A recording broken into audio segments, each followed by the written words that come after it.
When a super empath loves someone they can't have, it breaks them in ways no one sees. There's a certain kind of love that doesn't just touch your heart, it consumes your soul. And for a super empath, that kind of love isn't just an experience, it's a transformation. When a super empath loves someone, it's not casual, it's not experimental, and it's definitely not something they can easily move on from. They love deeply, intuitively, and with a sense of emotional devotion that feels almost spiritual. But when they realize they can't have that person, whether because of timing, distance, incompatibility, or betrayal, something inside them breaks.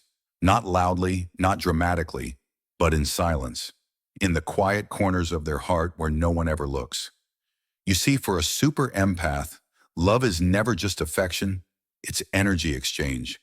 It's feeling someone else's pain, their joy, their hidden fears, as if those emotions belong to them. When they fall for someone, they don't fall halfway. They don't hold back to protect themselves. They open up their entire being, emotionally, mentally, and spiritually. They sense every unspoken word, every subtle shift in tone, every emotional ripple. They feel it all, deeply and vividly. So when love becomes something they can't have, it's not just rejection or loss. It's an emotional implosion. Because for them, the person they love doesn't just occupy space in their heart. They merge with their emotional identity. Losing them feels like losing a part of themselves. The painful irony is that super empaths don't love people for who they appear to be. They love the truth of them. They see beneath the masks, past the ego, into the hidden self. They see potential, light, beauty, and goodness, even when the person themselves can't see it. And that's the tragedy, because often the person they love isn't ready for that kind of pure connection. They might be emotionally unavailable, narcissistic, avoidant, or simply too afraid of being truly seen. And the super empath, with all their love and insight, still clings to hope that maybe one day that person will realize how deeply they were loved. But when reality sets in, when they realize that no amount of empathy can make someone ready, no amount of patience can heal someone who doesn't want to be healed, that's when the heartbreak hits differently. For most people, heartbreak is painful, but for the super empath, it's shattering, because they don't just lose a person, they lose the emotional home they built in their mind. They lose the future they envisioned, the deep conversations, the shared silences, the connection that felt like destiny. They lose the soul bond they thought was eternal. What makes it even harder is that super empaths rarely show their pain. Outwardly, they may seem composed, maybe even wise about it, but inside they're unraveling. They replay every moment, every word, every emotion, wondering if they could have done something differently. Their empathy turns against them, and they start carrying guilt that doesn't belong to them. They question if they were too much, too sensitive, too loving, too emotional. But the truth is, they weren't too much. They simply loved someone who wasn't capable of receiving that much love. There's something almost sacred about the way a super empath processes love they can't have.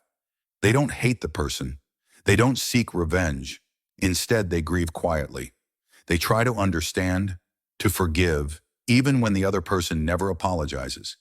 It's a kind of love that continues to care, even in absence.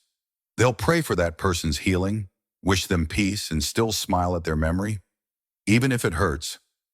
That's the paradox of being a super empath. They can feel pain and love at the same time, and still choose compassion over bitterness. But make no mistake, something inside them does die. A kind of innocence, that wide-open belief that love can heal all things. After losing someone they couldn't have, a super empath starts building emotional armor. They become wiser but also lonelier. They start loving differently, with more boundaries, more awareness, and less blind faith. It's not because they stop believing in love, it's because they've seen how loving the wrong person too deeply can destroy you. The world doesn't talk enough about the strength it takes for a super empath to let go. Because letting go for them isn't just deleting someone's number or cutting contact. It's like performing emotional surgery on their own soul. They have to detach from someone whose energy still lingers inside them. Every song, every scent, Every thought reminds them of what could have been. And yet, they still have to choose peace over longing. They still have to remind themselves that loving someone doesn't mean they're meant to stay.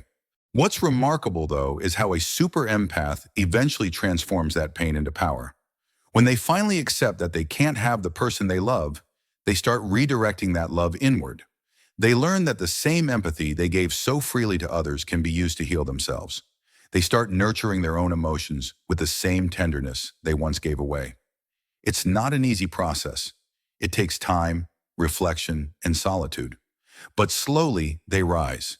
They become stronger, more self-aware, and less dependent on others for emotional validation. And when that healing begins, something magical happens. The super empath doesn't stop loving, they just start loving differently. They realize that real love isn't about possession or reciprocation. It's about understanding and release. It's about appreciating what something was, even if it couldn't last. They find beauty in the impermanence of love, in the fact that even short-lived connections can shape the soul.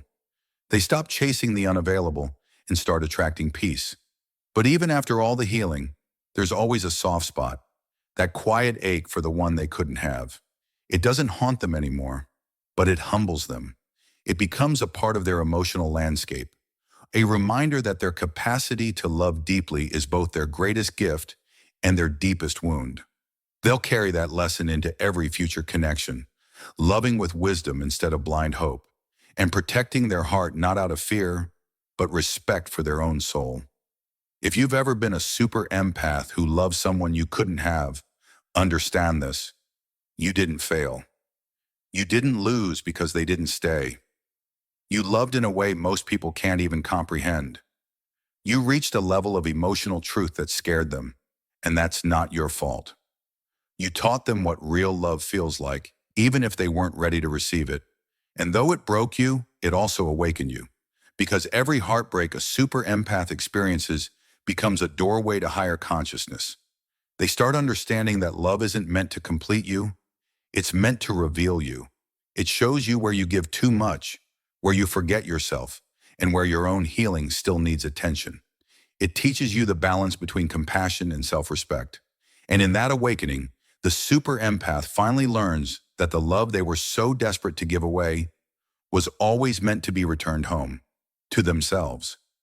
So yes, when a super empath loves someone they can't have, it breaks them. But that breaking isn't the end.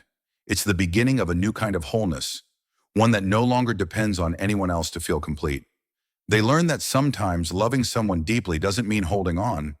It means letting go with grace. And when they finally do, their light becomes even more powerful. Not because they're unbroken, but because they've learned how to shine through the cracks.